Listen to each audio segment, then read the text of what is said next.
Signal number 4 is now up over parts of eastern Samar, Leyte, and Bohol as Typhoon Tino inches closer to land.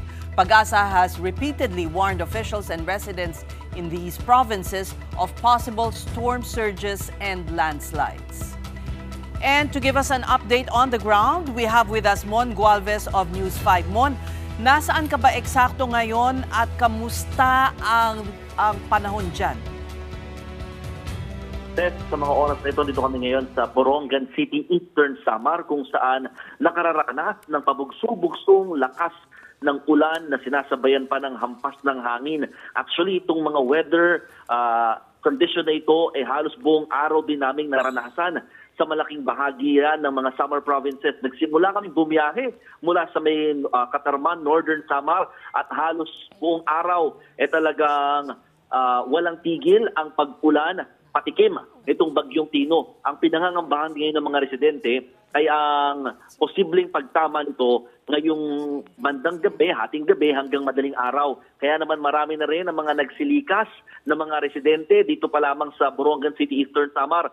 Ang isang building nga dito sa may DRRMO building nila, yung isang buong floor talagang puno na ng mga evacuees na karamihan ay galing sa mga low-lying areas, particularly yung mga nakatira malapit sa dagat at sa mga ilog na nangangamba sakaling umapaw o magkaroon nga ng mga storm surges na posibleng umabot daw ng mahigit 3 metro yung taas. So bukod dyan, talaga umabot na rin sa halos 9,000 individual o katumbas ng halos 3,000 pamilya naman ang nasa record ngayon ng Provincial Office na mga nagsilikas na or after magpatupad ng forced evacuation dulot ng bagyong Tino.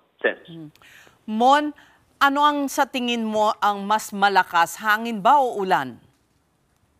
Malakas yung ulan, no, dito sa area. Pero ang nakakatakot kasi, yung hangin, pabigla-bigla. So kapag sinasabayan niya pa yung ulan, mas malakas yung tama ng ulan, di hamak, no? So ito yung mas destructive in a way sa mga properties. At yun yung kinatatakutan ng mga residente. Kaya some of them opted to at least evacuate as early as now and just follow the officials after they instructed yung forced evacuation. So wala na talaga mga nakatira halos or na nagstay dito sa mga areas that I said kanina na mga nasa malapit sa dagat at sa ilog, Mon, kapansin-pansin din na ang track ni Tino ay halos kapareho ng Yolanda noong taong 2013.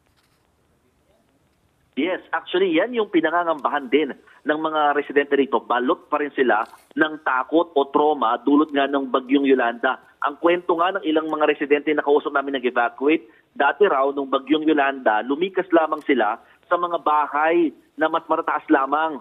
Bagay na mas nagpatakot, kumbaga kakaba-kaba sila noon. Kaya ngayon, sumunod na sila at talagang lumikas sa mas ligtas ng mga lugar na iniutos ng pinakalokal na pamahalaan. So, yung trauma na iniwan ng bagyong Yolanda kung saan may mga nasawi rin dito sa Eastern Samar, talagang ayaw na nilang maulit. Kaya nga yung ganitong mga pagkakataon na bago pa man tumama yung bagyo, marami na rin mga nagsilikas. Ang pinangangambahan din nila, mangyari yung mga storm surge, landslide at pagbaha na madalas nararanasan, lalo na yung mga malalapit sa ilog dito sa probinsya, May mga nadaanan ka bang binabahana? Dahil ang pagkakatanda ko, nakausap ko kasi last week yung mayor ng Borongan at sinabi niyang yung ilog ay kumbaga nagawa na ng proyekto na para maibsan yung baha doon sa mga nakatira sa tabing ilog dyan sa Borongan. May napansin ka ba? Oo, probably sa Borongan is baka maging better na kung ganun man, no? Pero in other parts of Eastern Samar, malaking problema pa rin yung mga ilog na madaling umapaw. Kaya nga, dahil nga sa pagiging silted na nito, at the same time, yung contributaries dito kasi galing din sa Northern Samar. So kapag hindi umuulan sa Eastern Samar pero malakas ang buhos naman sa Northern, madali ding umangat o tumaas yung tubig. Pero so far, sa aming pagbiyahe kanina, wala pa naman kami na monitor ng mga pagbaha. At sa record naman ng provincial government, meron daw ilang areas na nagkaroon ng pagbaha kaninang tanghali pero mabilis din doon nag-subside. So yun yung inaabatan nila ngayon kung sakasakaling magtuloy-tuloy itong pag-ulan habang papalapit pa itong bagyong Tino sa probinsya. Sa obserbasyon mo ba, Mon, Tama, sapat na ba ang ginagawang preparasyon ng mga otoridad at ng mga residente dahil sabi mo nga, talagang sariwa pa sa alaala nila at na-trauma nga sila dito sa Yolanda. So, mas bang sineseryoso ang evacuation ngayon? Tama yung word, mas sineseryoso na nila ngayon, yung paglikas. Kasi nga, nung mga nakaraang mga panahon, aminado rin naman sila kapag nagpapalikas, hindi nila ito kumbaga sinusunod eventually dahil nga hindi pa nila masyadong ramdam, hindi pa naman nila nakikita yung pag-ulan at lakas ng hangin.